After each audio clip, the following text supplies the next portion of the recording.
Hey everyone, and thank you to all my new subscribers. It's wonderful to have you all on board. I really appreciate it. And to everyone who's here for the first time, you're welcome.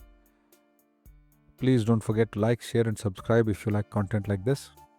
So, at the end of episode 1, I had just cleaned up the van and I prepared for the fitness test. And remember, this was the July of 2024, and my rough idea was that I could get the fitness certificate in about a week, maybe two, and then I would then go out to figure out how to change the van into whatever I was thinking about. Right at the time, I had two broad ideas. One was to make it into an adventure van, a hippie van sort of, or a food truck.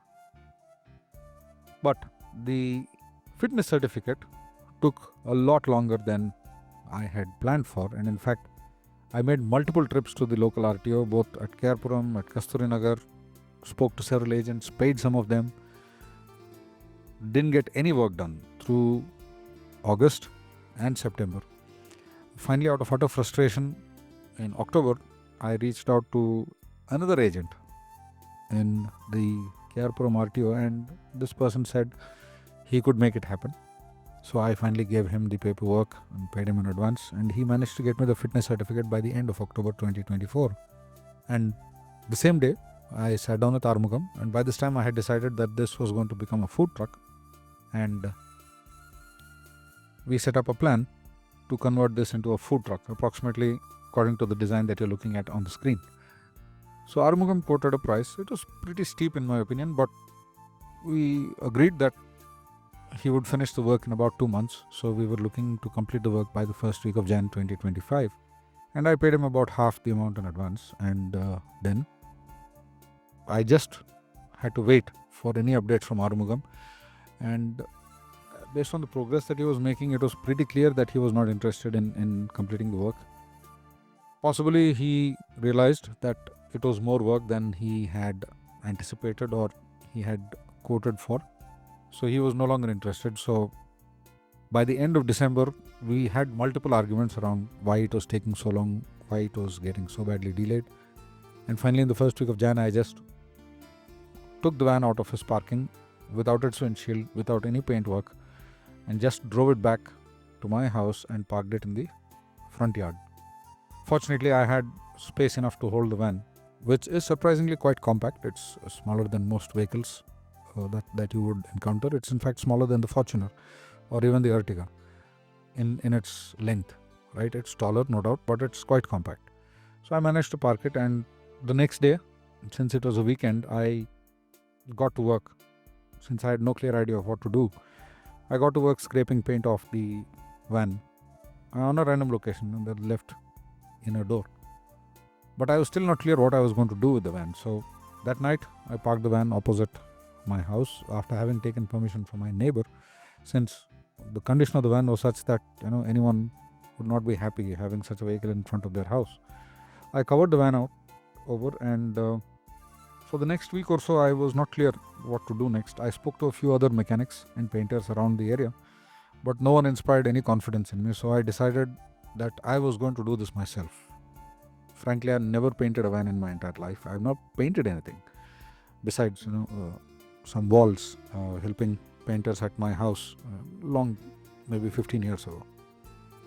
I never painted a car, an automobile ever in my life, but I've seen people do it, and I guess if they can do it, I can also.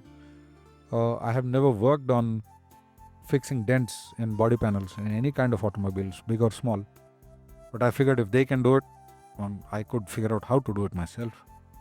So the second, third and fourth weeks of Jan were mostly spent in trying to find a proper place nearby, not too far from where I live, so I could go out easily on a weekend or late in the night to work if I wish. And obviously, since this work was going to be smelly and noisy, I didn't want the workshop in a residential area.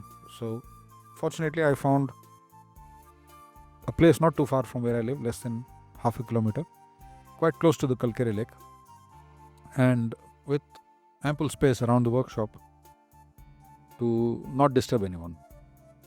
It had electricity, it had water, and the owner seemed like a pretty nice person. So we agreed on a price, and I moved the van there in the last week of Jan 2025. And for about the next week and a half, I searched and set up a list of tools that I would need: a welding machine, a compressor, painting kits, painting hardware, stuff of that nature. And I generally got myself a basic toolkit. I didn't spend too much money on it. I think the most expensive piece in this entire setup was the welding machine. Again, keep in mind that I've never really done welding at scale in my life. So I spent some time trying to learn how to weld. I spent some time trying to figure out how to cut metal using an angle grinder, so on. So that brings us to the end of episode 2, where my life has taken a sort of pivot into this new hobby, not entirely by choice, but by force of circumstance, so to speak. And it was approximately at this time that I decided this may be a story that people may be inspired by. So that's how I got to putting together the content that you're looking at. And hopefully you are inspired or you are interested in doing stuff like this. So please do leave your comments, because I am learning as much as anybody else, maybe more. And in case you have ideas or suggestions or feedback or any critique of whatever I'm doing, please do let me know in your comments. And in case you have not done so already, please like, share and subscribe to this video.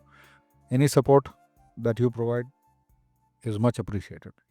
Thank you so much, and all of you have a great one. Bye bye.